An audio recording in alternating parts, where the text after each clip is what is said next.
Hi, it's Trish from the Sew & Vac in Robinson, Illinois again, and I'm here to share with you today how to fix those little oopsies that we get when we accidentally put a hole in our project because we tried to pick out some stitches. Had a customer come in last week. She had an Aida cloth blanket that she had purchased that had 4-inch squares for cross stitching, but she wanted to do some neat little light stitches from Embroidery Library and put them in each square. And so she had done that and was on about her 7th one when she accidentally forgot to thread her take-up arm. Let's be honest, we've all done that. And it left that wonderful thread nest in the bottom and jammed the machine and so on and so forth. And so after she picked out all the thread out of the bobbin case, released the hoop from the machine, was picking stitches out of the blanket so she could fix it, and accidentally put a hole in her project. Now, had I been thinking, I would have actually taken a picture of the project I fixed, because it was much more impressive than what I'm going to do today. I have to say I was pretty proud of myself. But instead, I'm going to show you on a recreated piece how one might go about fixing that. This could apply to shirts, it could apply to trousers, skirts, blouses, blankets, it doesn't matter. Any place that you have a small hole, you can use IQ Designer to paint in stitches to cover that area, and I'm going to show you how. Okay, so here's a close-up of the little guy that she was doing, and had already done part of the wheelbarrow, his toes, his pants, part of his shirt, and had started on the face when that terrible thread nest happened. And she wound up with something like this. Now you can see the hole there. I'm going to kind of move around a little bit so you can see the colored hole behind there. That isn't just empty fabric. If I put it down here on my lap, you can see my jeans through it. And so what we did is we put the hoop on the machine.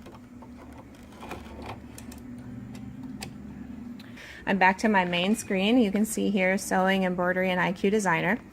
I went directly to IQ Designer, and up here at the top, you guys are probably used to using your Create Line image and your Create Fill image, but where we're going to go is to the left of that. You have two flowers with a blue arrow pointing out. If you hit that button, it will give you an opportunity to scan a piece of artwork or something that you already have in the hoop in order to create a design. So what I'm going to do is I'm going to use my scan button down here. It says the frame will move to be scanned with the built-in camera, which is exactly what we want. I'm going to hit OK. I'm not actually going to recreate this design. I already have the design on a flash drive, but what I am going to do is I'm going to use that backdrop that it just created for me. Down here at the bottom of the screen, you have the opportunity to either go to the left and make your backdrop darker, or go to the right and make your artwork darker that you're working with from your tools over here, okay? So we're going to go back down here. We're going to go darker with our backdrop. I like to use my touch pen that I have attached to the side of the machine here. And what I'm going to do is just grab my paintbrush tool, okay? You can see the hole right here on the screen. What I actually did was in the paintbrush tool, in the paint tools, the fill tools here, I have a properties box. When I touch that, it asks me what tool I want to use. Do you want to fill that with stitches? Do you want to add stippling or some other fill pattern, or do you want to leave this area empty? We want to actually fill this area with stitches, okay? Then up here I have chosen, which is automatically default, you can change that, my medium round paintbrush, okay? Down here I'm going to pick a color. The color really doesn't matter so much because we're just covering up a hole. So I actually would like to have something bright that I can really see. My default for that is usually red. So I hit OK because I've chosen my paintbrush. And now I'm going to zoom in here. At the top you can see we have a zoom tool. That's closer. There's 400 magnification, and now I can really see that hole right here. Okay? Hopefully you all can see that at home as well. Okay. So I've chosen my paintbrush, I've chosen my tool, I've zoomed in on my item, and I am simply going to start at the tip of this and paint that area just outside the hole, okay? A good little area outside the hole, not too much, but enough that it'll catch and lay down those edges, okay? So at this point, that's all I have to do. I'm going to go down here at the bottom right corner. I'm going to click Next. Now in my preview I see that I have a blank spot, so I'm going to return and I'm going to color in that blank spot. I could have also used my fill can and filled in the line. It's the same difference. I'm going to hit next. Now I have this area. It tells me that it's a weave fill. On her blanket, since it was an Aida cloth blanket, I went down here and adjusted some things, and I will do that on this one as well because I don't want a real dense fill underneath what I'm getting ready to stitch over. When I darn a sock, I don't make it so dense that it leaves a thick spot, okay? So that's what we're doing, is we're darning, but we're letting the machine do it for us.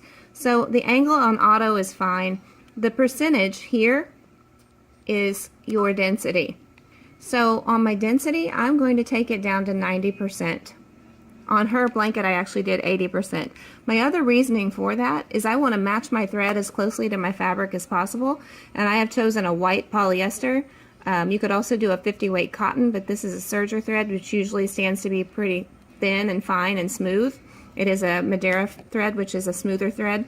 So 90%, it's not going to be so thick to where it bunches up with the thicker thread than my embroidery thread, okay? So I set that. This is my pull compensation. That either stretches out the stitches to compensate for the pull of the direction of the stitch. If you have questions about that, you're welcome to message me, but truthfully you can leave that alone today. Now, this button right here is my underlayment for the stitches. When I touch that button and turn on my under sewing and hit on, that's going to create an outline and some underlayment stitches going the opposite direction of the weave of the stitch, okay? Any good digitizer uses underlayment stitches. That's what holds things together. It would be like pouring concrete with no rebar in it, with no support. It would just crumble, okay? So you want to turn that undersewing on, usually on anything you make. We're going to go over here and hit set.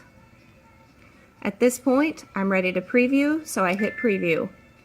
The IQ Designer data will not be saved. All that means is it's not going to save anything to the stick. It's not going to save anything to your machine unless you ask it to, okay? And then it says, is it okay to continue? Basically, that's a nice way of saying you're taking a risk if you have not saved this. Well, this was so easy to build, we don't care. So we hit OK. There's my preview of what it's going to be, okay? If I darken this in, there's my stitches.